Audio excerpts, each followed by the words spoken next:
Hi students, welcome to English Madhyam. तो आज का हमारा पैसेज है बियॉन्ड अमेरिका। ठीक है, तो चलिए देखते हैं किसके बारे में। Donald Trump threat to bomb Oman. अब भाई, डोनाल्ड ट्रंप की जो पुरानी आदत है, फिर से इन्होंने एक तरीके से थ्रेट दिया है। किसको? ओमान को एक तरीके से वार्निंग दी है। A long standing American ally in the Persian gulf, जो कि काफ़ी समय से अमेरिका का साथी रहा है, एलाई रहा है। कहाँ पे? पर्शियन गल्फ में। Reflect both his administration deepening frustration. कह रहा है कि ये जो डोनाल्ड ट्रंप की एक तरीके से वार्निंग जो उन्होंने ओमान को दी है, वो ये दर्शाता है कि इनकी जो प्रशासन है, किसका? डोनाल्ड ट्रंप का, वो काफ़ी ज़्यादा फ्रस्ट्रेटेड हो चुका है with the war against Iran, जो कि वो वॉर लड़ रहा है ईरान के खिलाफ उससे, and Washington's declining influence in the region, और अमेरिका का जो गिरता हुआ प्रभाव है इस इलाके में, उसको लेकर। This is the second time that the US leader has threatened to attack Oman. कह रहा है कि ये दूसरी बार है जब यूएस के लीडर ने एक तरीके से वार्निंग दी है कि वो ओमान के ऊपर अटैक कर देंगे। Which hosted talks between Washington and Tehran before ही launch the war on February 28, जिसने एक तरीके से होस्ट किया था वॉशिंगटन और तेहरान को, ताकि बातचीत हो सके, इन दोनों के बीच में लड़ाई ना हो सके वॉर से पहले, जो कि 28 फरवरी में स्टार्ट हुआ था। When Mr. Trump backed down from a threatened escalation after 13 days of bombing, कह रहा है कि जब राष्ट्रपति ट्रंप पीछे हट गए अपने उस वार्निंग से कि वो युद्ध को और ज़्यादा एस्केलेट कर देंगे, बढ़ा देंगे 13 दिनों की बॉम्बिंग के बाद, जो कि ईरान के ऊपर कर रहे थे इन जुलाई। मतलब जो यूएस के प्रेसिडेंट थे, वो लगातार एक तरीके से ईरान को धमकी दे रहे थे कि भाई शांत हो जाओ, या फिर हमको हमारा कब्जा स्वीकार कर लो, या फिर हमारी बातें मान लो, अदरवाइज हम वॉर को और ज़्यादा एस्केलेट करेंगे। मगर फिर भी ईरान ने काफ़ी अच्छा रेजिस्टेंस दिखाते हुए उनकी इस जो मनोकामना थी उनकी, उसको चेंज कर दिया। He said the US and Iran, Donald Trump का कहना था कि यूएस और Iran were close to a deal, कि वो एक डील के काफ़ी करीब हैं, ऑन री opening the straight of Hormuz, कि स्ट्रेट ऑफ हॉर्मुज को इस डील के जरिए खोल दिया जाएगा, विच वॉज क्लोज, जो कि क्लोज्ड हो गया था बाई ईरान द्वारा, आफ्टर इट वॉज अटैक, जब उसके ऊपर अटैक हो गया था। बट ईरान नेवर सेड, लेकिन ईरान ने कभी ऐसा नहीं कहा था, that it had agreed to a deal with the US, कि वो यूएस के साथ उस डील में एग्रीड कर गया है ओवर द स्ट्रेट, उस स्ट्रेट ऑफ हॉर्मुज के ऊपर, एंड इंस्टेड, बजाय इसके, इशूड सेवरल डिमांड्स, ईरान ने बहुत सी अपनी मांगे रख दी थी, इंक्लूडिंग रिलीजिंग फ्रोजन फंड्स, जिसमें उसने ये भी डिमांड रखी थी कि उसके जो फंड्स हैं, जो कि यूएस द्वारा फ्रोज कर दिए गए हैं, एक तरीके से जब्त कर लिए गए हैं, उसको वो रिलीज करे। तो उन बहुत सारी डिमांड्स में ये भी एक डिमांड थी। एंड इशूइंग सेंक्शन रिलीफ, और ईरान ने एक और भी डिमांड रख दी कि भाई हमको सेंक्शन रिलीफ भी दी जाए। अब देखो, इसके पीछे थोड़ा सा पता होना चाहिए कि भाई स्ट्रेट ऑफ हॉर्मुज के ऊपर अटैक किया, ठीक है, सॉरी, ईरान के ऊपर यूएस और इसराइल ने अटैक किया 28 फरवरी को। ईरान ने क्या किया? स्ट्रेटजिक तौर पर उसने स्ट्रेट ऑफ हॉर्मुज को बंद कर दिया। अब उसको ये पता था कि यहाँ से काफ़ी ज़्यादा ऑयल जाता है दुनिया का, कहीं ना कहीं इसकी इंपॉर्टेंस बहुत ज़्यादा है। अब जब ऐसा हुआ तो तेल बहुत जगह जाना बंद हो गया, तो यूएस के भी खुद के एलाई थे, जिसमें भारत भी शामिल है। अब देखो, ऐसे तो नोक झोंक बहुत होती है, मगर कहीं ना कहीं हम भी एलाई तो हैं ही ना, क्योंकि बहुत सा बिजनेस हो रहा है, सब कुछ हो रहा है, उतने खराब स्ट्रेन रिलेशनशिप हमारे नहीं है। तो अब कहीं ना कहीं दबाव पड़ना स्टार्ट हो गया यूएस के ऊपर, यूएस और इसराइल के ऊपर, कि भाई आपकी वजह से तो हर जगह तेल महंगे हो रहे हैं, हम अपनी जनता को क्या जवाब दें। तो इस वजह से अब ये ढीले पड़ गए। अब जब ऐसा हुआ तो ईरान को ऐसा लगा कि वो एडवांटेज में है, क्योंकि अब उसने कंट्रोल कर लिया है पूरी दुनिया को। इस वजह से उसने इसे डिमांड रखी थी as precondition for any agreement, और ये एक तरीके की प्री कंडीशन थी, किसी भी एग्रीमेंट से पहले होने वाली कंडीशंस ईरान ने रख दी कि भाई ये करोगे तभी एग्रीमेंट होगा। एवर सिंस, तब से ओमान अंडर यूएस इन्फ्लुएंस, जो कि यूएस के प्रभाव में रहा है, has been talking to Iran, तब से वो ईरान से बात कर रहा है और सोच रहा है कि सेटलमेंट करवा दे। एज ईरान, जैसा कि Iran, which survived 2 rounds of US bombing, जो कि 2 राउंड यूएस बॉम्बिंग की सर्वाइव कर गया, उसने रेजिस्टेंस दिखाया। Refuse to offer major concession, उसने मना कर दिया किसी भी तरीके की बड़ी छूट देने में। The US frustration with Oman has depend, उस वजह से जो यूनाइटेड स्टेट्स ऑफ अमेरिका है उसकी जो बौखलाहट थी, फ्रस्ट्रेशन थी ओमान को लेकर, वो और ज़्यादा बढ़ गई। डीपेंड मतलब और ज़्यादा गहरा गई। Mister Trump has repeatedly claim that the straight of Hormuz was open, mister Trump ने लगातार इस बात को दोहराया है, क्लेम किया है कि स्ट्रेट ऑफ हॉर्मुज जो है वो ओपन है, but traffic through the waterway, लेकिन जो जो वहाँ पे जो जहाज़ जाते हैं उस वाटरवे से, स्ट्रेट ऑफ हॉर्मुज को बोल रहा है वाटरवे, जो रास्ता है पानी का, थ्रू वो जिससे which 1/5 of the world seaborne oil pass before the war, कि वॉर से पहले दुनिया का 1/5 जो है तेल जो है दुनिया का, वो इसी रास्ते से गुजरता था। Is nowhere near its pre war level, लेकिन अब वो वॉर वाली स्थिति जैसा नहीं रहा। मतलब ट्रम्प कहीं ना कहीं झूठ बोल रहे हैं, लगातार दोहरा रहे हैं कि स्ट्रेट ऑफ हॉर्मुज ओपन हो गया है, मगर वॉर से पहले जो स्थिति थी वो स्थिति अभी नहीं है। The war has raised questions about America's regional security strategy, कह रहा है कि जो वॉर है, ये जो युद्ध है, वो काफ़ी ज़्यादा प्रश्न चिन्ह उठाता है अमेरिका की जो सिक्योरिटी रणनीति है उसको लेकर, एंड इट्स कमिटमेंट, और उसके प्रॉमिस को लेकर, to the security of its allies, जो कि उसने अपने साथियों के लिए कर रखा है उनकी सिक्योरिटी को लेकर। ओवर द ईयर्स, कह रहा है कि काफ़ी सालों से, the US had build military bases across the Persian gulf, US ने अपनी बहुत से मिलिट्री बेसेस जो हैं इन पर्शियन जो घाटी के देश हैं वहाँ पे बनाए हैं। हाउएवर, हालांकि Tehran has turn these bases into a liability, लेकिन तेहरान ने क्या किया कि लगातार स्ट्राइक करके ये जो इनके पास जो एक तरीके से रणनीतिक एडवांटेज था उन देशों के पास जहाँ पे अमेरिकन बेसेस थे, अब वो लाइबिलिटी बन गए हैं। लाइबिलिटी मतलब एक तरीके से बर्डन बन गए है ना। मान लो कि आपके घर में कुछ ऐसी चीज़ रखी हो जिसको आप बहुत, मतलब आपको लग रहा है कि बहुत वैल्यूबल है, बहुत बढ़िया है ना, मुझे हमेशा पैसा देगी। अब उसी के चलते एलियन अटैक होने लग जाए आपके पास लगातार, जब आप घर बनवाओ एलियन अटैक हो जाए, फिर से एलियन अटैक हो जाए, तो क्या होगा, एक जो चीज़ आपके लिए बहुत ज़्यादा महत्वपूर्ण थी वो क्या हो गई, अब आपकी लाइबिलिटी हो गई। उसी तरीके का काम यहाँ पे हो रहा है। जो पहले सोचते थे हाँ मज़ा आ गया कि अब तो यूएस का बेस बन गया, कोई अटैक नहीं कर पाएगा, मगर ईरान ने उल्टा स्ट्राइक करके वो एक तरीके की लाइबिलिटी और बर्डन बना दिया बाई रिपीटेडली स्ट्राइकिंग देम, ये तो समझ में आ गया होगा, एंड देयर होस्ट कंट्रीज, मतलब जहाँ जहाँ उनके बेसेस थे वहाँ वहाँ पे लगातार स्ट्राइक करी किसने, ईरान ने। एटलीस्ट 15 अमेरिकन बेसेस, कह रहा है कि एटलीस्ट 15 अमेरिकन बेसेस थे, जिसमें including the 5th fleet headquarters in Bahrain, जो कि बहरीन में एक इनका अमेरिकन बेस था जिसका नाम था 5th फ्लीट, वहाँ पर भी अटैक हुआ। आर आइदर डैमेज, या तो वो डैमेज हो गए या पूरी तरीके से डिस्ट्रॉयड हो गए, which has substantially reduced the US strategic presence, जिसने काफ़ी हद तक, सब्सटेंशियली मतलब काफ़ी हद तक, यूएस की जो रणनीतिक मौजूदी थी कहाँ पे, मिडिल ईस्ट में, उसको कम कर दी। But mister Trump doesn't seem to grab the seriousness of the situation, कह रहा है कि लेकिन ऐसा नहीं लगता कि मिस्टर ट्रम्प जो है इस स्थिति की गंभीरता को समझने के लिए तैयार है। इंस्टेड ऑफ रीएश्योरिंग द एलाइज, कह रहा है कि अपने साथियों को रीएश्योर करने के बजाय जो डोनाल्ड ट्रंप हैं वो एक तरीके से वार्निंग दे रहे हैं, थ्रेट दे रहे हैं कि वो बॉम्बिंग कर देंगे उन कंट्रीज़ को, because they are not able to deliver on his push, क्योंकि वो उनके कहने पे वो रिजल्ट नहीं दे पाए हैं, ताकि डोनाल्ड ट्रंप के पास एक फेस सेविंग डील हो ईरान के साथ। मतलब उन्होंने अपने एलाइज जो कि पर्शियन गल्फ में थे उनके ऊपर जोर डाला कि भाई ईरान को समझाओ कि हमारे साथ डील कर ले, मगर जब ये देश जो है वो असफल रहे ईरान को समझाने में, तो अब डोनाल्ड ट्रंप के जो प्रशासन है या फिर उनकी सरकार है, अब वो फ्रस्ट्रेट होकर इन देशों के ऊपर हमला करने की वार्निंग दे रहा है।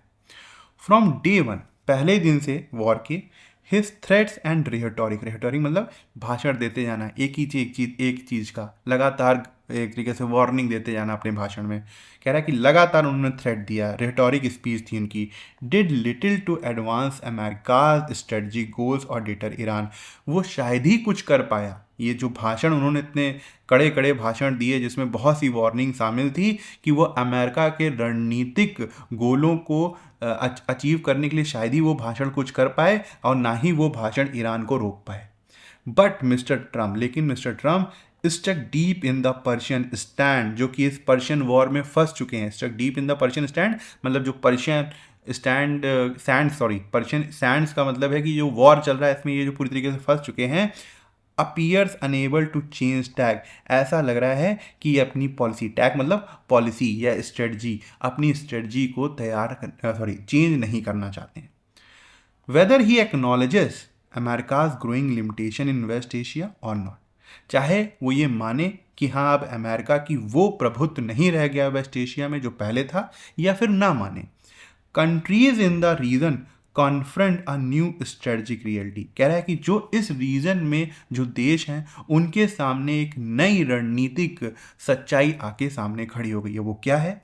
The foundation of the old security architecture have been shaken, कि इस रीजन में कंट्रीज के लिए जो भी सुविधा थी, जो भी एक तरीके से उनके पास सिक्योरिटी थी, उसका जो बेस है, फाउंडेशन है, वो फाउंडेशन कौन है? यूएस की सिक्योरिटी, वो पूरी तरीके से हिल गया है। क्यों? क्योंकि जब यूएस ने ईरान के ऊपर अटैक किया तब ईरान ने रिटेलिएट करके उन बेसिस के ऊपर हमला किया जो कि वहां पर मौजूद थे, और वो मौजूद कहाँ पे थे? अलग अलग कंट्रीज में थे जो कि यूएस की सिक्योरिटी अम्ब्रेला के अंदर थे।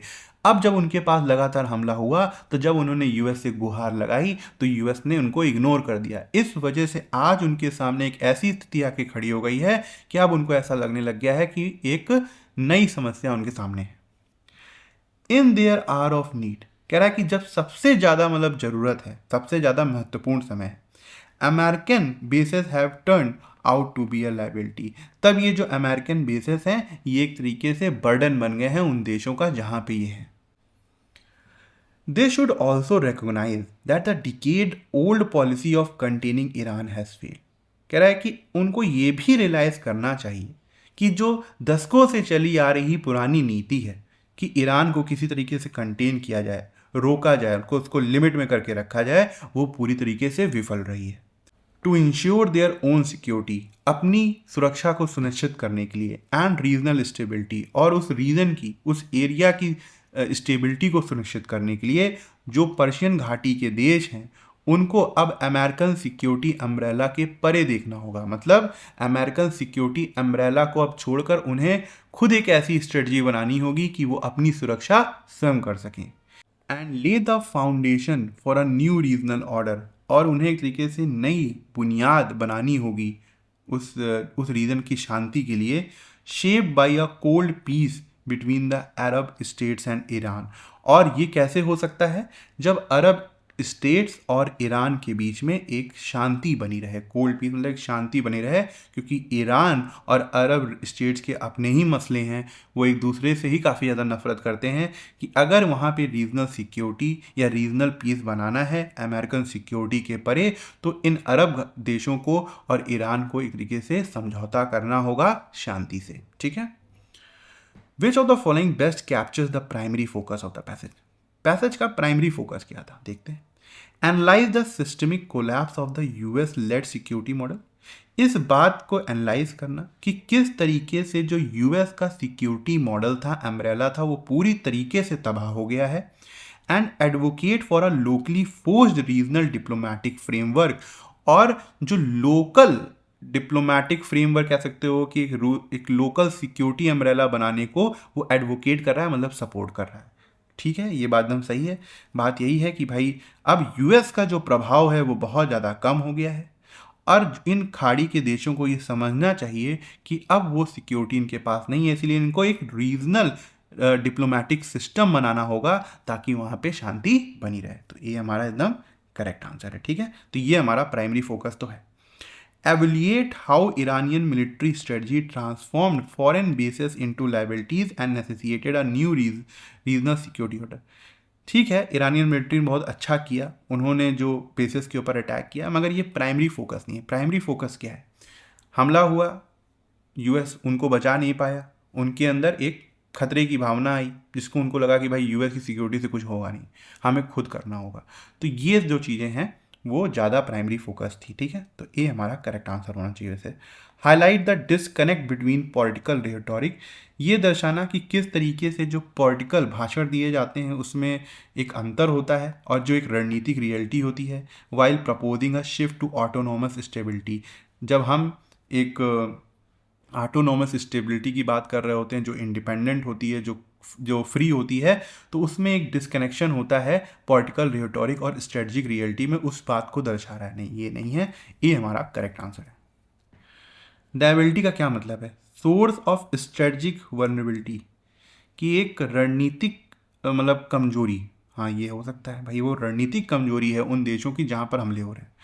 यहाँ पे फाइनेंशियल कॉस्ट सोच सकते हो, मगर ऐसा होगा नहीं, क्योंकि पैसेज के हिसाब से पूछा है। Factor in regional state balance नहीं, result of unilateral trade blocks नहीं। अकॉर्डिंग टू द पैसेज के अनुसार, why is the US administration specifically frustrated with the long standing ally, क्यों नहीं कर पा रहा है, क्यों फ्रस्ट्रेटेड है? क्योंकि इसके जो एलाई थे उन्होंने किसी भी तरीके की ईरान के साथ हो रही एग्रीमेंट में कोई भी रोल वो नहीं निभा पाए, वो असफल रहे इस वजह से। Because the ally refuse to provide the military bases, नहीं, उन्होंने तो मिलिट्री बेसिस दे दिया था, नहीं होगा। Because the host fail to deliver the concession required for a diplomatic settlement, बिल्कुल सही। क्योंकि जो ओमान था वो फेल हुआ अपने, मतलब वो चीज़ डिलीवर नहीं कर पाया जो यूएस उससे चाह रहा था। वो क्या था कि एग्रीमेंट में कंसेशन दिलाएं, छूट दिलाएं, ताकि एक डिप्लोमेटिक सेटलमेंट हो सके। तो पी जो है एकदम करेक्ट आंसर है। इसी वजह से ये फ्रस्ट्रेट हो रहा है और इसी वजह से उनको ये क्या कहते हैं, वार्निंग दे रहा है। एज पर द पैसेज के अनुसार, what is needed to ensure future regional stability, क्या चीज़ की ज़रूरत है ताकि हम जो ये पर्शियन गल्फ वाला इलाका है वहाँ पे भविष्य में रीजनल स्टेबिलिटी बना सकें।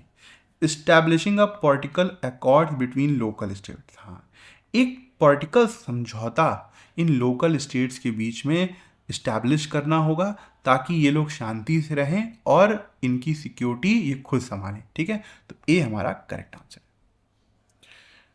What is the tone of the passage की टोन क्या है? एनालिटिकल है, बहुत ज़्यादा एनालाइज करने वाली है, सपोर्टिव है, सपोर्ट कर रहा है, किस बात को सपोर्ट कर रहा है नहीं पता। क्रिटिकल है, क्रिटिसाइज कर रहा है, डोनाल्ड ट्रम्प को क्रिटिसाइज कर रहा है। प्रिस्क्रिप्टिव है, एक तरीके से एडवाइस दे रहा है कि ये कर लो, ये कर लो। हाँ, किया भी, उसने एडवाइस दिया है कि भाई ऐसा कर लो, ऐसा समझना चाहिए कि अब यूएस वाला अम्ब्रेला तुम्हारे पास नहीं रहा है, तो भी ठीक है। स्केप्टिकल, बहुत ज़्यादा डाउट है, नहीं। डिस्पैरेजिंग है, बहुत ज़्यादा किसी की एक तरीके से डिसरेस्पेक्टफुल है किसी को लेकर, नहीं। बेलिकॉज है, बहुत ज़्यादा झगड़ालू है, एग्रेसिव है। रिएक्शनरी है, बहुत ज़्यादा रिएक्शन दे रहा है, अपोज कर रहा है पॉलिटिकल पार्टीज़ का, नहीं। तो बी जो हमारा करेक्ट आंसर है। ये आज का क्लोज टेस्ट है, ठीक है, एक बार पढ़ के देखो फिर स्टार्ट करते हैं। थोड़ा सा लेंदी है, कोई नहीं। Today's children are more dash sensitive than children of previous generation. कह रहा है कि आज के जो बच्चे हैं वो कुछ ज़्यादा ही सेंसिटिव हैं, बहुत ज़्यादा नाजुक हैं अगर हम उनकी प्रीवियस जनरेशन से तुलना करते हैं तो। सो मच सो, इतना ज़्यादा सेंसिटिव है, दैट अ स्टर्न वर्ड, कि अगर कोई भी कठोर वर्ड जो है फ्रॉम अ टीचर, अगर टीचर उनको बोल देता है कुछ भी, थोड़ा सा कड़े शब्द बोल देता है या डांट देता है, seems like a major setback, तो उनके लिए एक बहुत बड़ा धक्का होता है। क्यों? क्योंकि आजकल जो बच्चों को डांटा नहीं जाता, मारा नहीं जाता, सिर्फ यही बोला जाता समझाओ इसको। तो जो पहले की जनरेशन थी वो तो मार पीट खाती रही है, चाहे घर में हो चाहे बाहर हो, मगर आज के जो बच्चे हैं इसीलिए बोल रहा है ज़्यादा सेंसिटिव होते हैं। But if we rewind the clock by 20 to 25 years, कह रहा है कि अगर हम 20 से 25 साल पहले चले जाएं, school life used to be an entirely different experience, तो हमारा जो स्कूल लाइफ होती थी वो एकदम अलग तरीके का अनुभव होता था। An era when punishments were not rare exceptions, कह रहा है कि एक ऐसा समय था जब पनिशमेंट कोई रेयर चीज़ नहीं हुआ करती थी, मतलब सबको पनिशमेंट मिलती ही मिलती थी। But dash into the daily fabric of school life, मतलब एक तरीके से वो स्कूल लाइफ का हिस्सा ही होती थी कि अगर स्कूल लाइफ है तो पनिशमेंट है, पनिशमेंट है तो स्कूल लाइफ है। Punishment used to be remarkably diverse, अलग अलग तरीके की पनिशमेंट होती थी। There were the relatively harmless one, कुछ जो थी जो बिल्कुल भी नुकसान नहीं पहुंचाती थी, जैसे कि लाइक अ शार्प स्कॉल्डिंग, अगर बहुत तेज़ी से किसी ने डांट दिया, writing lines hundred of times as an imposition और कॉपिंग इंटायर पैसेज रिपीटेडली, मतलब 100 बार लाइन्स लिखवाते थे या फिर पूरे पैसेज को दोबारा कॉपी करवा देते थे, इस तरीके की पनिशमेंट मिलती थी. Then there were the stricter measures reserved for more disciplined classroom by strict teachers on highly indisciplined students. अच्छा, कुछ जो पनिशमेंट कुछ टीचर थे जो बहुत ही ज़्यादा स्ट्रिक्ट टीचर होते थे, उनके पास और ज़्यादा स्ट्रिक्ट पनिशमेंट होती थी, और उन क्लास के लिए जो ज़्यादा डिसिप्लिन होती थी, और उस डिसिप्लिन क्लास में जो सबसे ज़्यादा इनडिसिप्लिन बच्चा होता था उसके लिए. A ruler dash the knuckles was quite common. कह रहा है कि जो हाथों के नकल्स थे उसमें जो छड़ी मारते थे या वो स्केल मारते थे वो बहुत ज़्यादा कॉमन था तब. स्पेशली खासकर when a teacher expected absolute silence and unwavering attention. जबकि तब ऐसा होता था, जो स्ट्रिक्ट टीचर होता था वो एकदम अपने क्लास में शांति चाहता था और पूरा अटेंशन चाहता था अपने बच्चों से. One punishment that almost every Indian student from that era remember is the classic sit-ups while holding 1 years. कह रहा है कि एक पनिशमेंट जो हर बच्चे को याद होगा, उस समय वाले बच्चे को जो पढ़ते थे, कि एक कान पकड़कर सिटअप्स लगाना है ना, उठा बैठा करना. Intended as a corrective measure. कह रहा है कि इसका इरादा होता था इस पनिशमेंट का कि बच्चों को दोबारा उनकी गलती का एहसास दिलाया जाए, उनको ठीक किया जाए. It often turn into an unexpected display of dash. लेकिन जो ये पनिशमेंट होती थी, ये एक तरीके से अपना स्टेमिना दिखाने के लिए बच्चे थे वो उसका यूज़ करने लगते थे, with students trying to outlast one another rather than feeling embarrassed. कह रहा है कि बच्चे जो है वो इस पनिशमेंट से किसी भी तरीके से शर्मिंदा महसूस नहीं करते थे, वो आपस में ही कंपटीशन करने लग जाते थे कि कौन ज़्यादा सिटअप्स करेगा या फिर किसके पास ज़्यादा ताकत है. Then there was the dreaded command. फिर एक सबसे ज़्यादा खतरनाक डरावना एक कमांड होता था, गेट आउट द क्लास, कि मेरे क्लास से निकल जाओ. Teachers often use this punishment when they wanted to remove a dash student. कह रहा है कि टीचर जो है वो इस पनिशमेंट का तब ज़्यादातर यूज़ करते थे जब एक ऐसे स्टूडेंट को वो क्लास से निकालने की कोशिश करते थे जो कि पूरे क्लास को डिस्टर्ब कर रहा होता था, without interrupting the lesson for everyone else, ताकि किसी का जो मतलब लेसन जो वो पढ़ा रहे होते थे वो इंटरप्शन ना आए, उसमें बाधा ना आए. Standing outside the classroom came with his own set of challenges. कह रहा है कि क्लास के बाहर खड़े रहने में कुछ और भी समस्याएं थी. The punishment was as much about public visibility as it was about discipline. कह रहा है कि उस पनिशमेंट का मतलब एक तरीके से तो डिसिप्लिन वाला तो होता ही था कि बच्चों को डिसिप्लिन सिखाया जाए, साथ ही साथ मतलब पब्लिक विजिबिलिटी होती थी, लोग देख रहे होते थे यहाँ इसको पनिशमेंट मिले. अब जो लोग 90s के होंगे उनको पता होगा कि इस तरीके की पनिशमेंट, शायद मेरे समय में इतनी ज़्यादा टफ पनिशमेंट नहीं थी कि नकल्स में मारा जाए, मगर हाँ अदरवाइज जितने भी पनिशमेंट लिखी है सबका भाग्य में रह चुका हूँ. जो भी 90s के होंगे या 95 to 2000 या 2001 2002 तक, शायद वो कहीं था. आज की डेट में हमें लगता है जेनजी की जो जनरेशन है शायद उसको इतना देखने को ना मिला हो, या फिर 2015 के बाद. ठीक है, तो फिर इसको करते हैं. सेंसिटिव का एंटोनिम पूछा है. अच्छा, सेंसिटिव मतलब बहुत ज़्यादा नाजुक है ना, बहुत कोमल कह सकते हैं. रिजिलियंट, भाई रिजिलियंट तो मजबूत होता है, स्ट्रेंथ बहुत ज़्यादा मतलब जो तेज़ी से रिकवर कर जाता है. डेलिकेट तो कमज़ोर हो गया. एम्पैथेटिक का मतलब होता है जो दूसरों की फीलिंग्स को समझे. वनरेबल मतलब कमज़ोर हो गया ना, तो ये हमारा आंसर. यहाँ पे हमको बताना है बट के बाद क्या लगाएंगे हम, dash into the daily fabric of school life. देखो यहाँ पे दिया हुआ है वर्ब, ठीक है, तो यहाँ पे हमको चाहिए वर्ब की थर्ड फॉर्म, क्योंकि पैसिव सेंस चल रहा है कि वो एक तरीके से डेली स्कूल लाइफ का ही हिस्सा था ना. तो वीव नहीं होगा, वर्ब के बाद क्या आएगी, वर्ब की थर्ड फॉर्म आएगी. वीविंग नहीं होगा, वुमेन ठीक है, वोव नहीं होगा, तो सी हमारा करेक्ट आंसर है.